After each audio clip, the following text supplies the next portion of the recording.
đúng rồi. Hay quá. Đây. Anh thót viên đấy, heo ơi.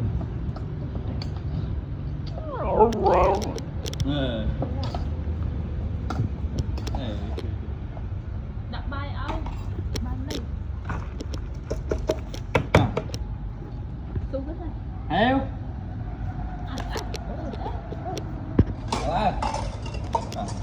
Đây.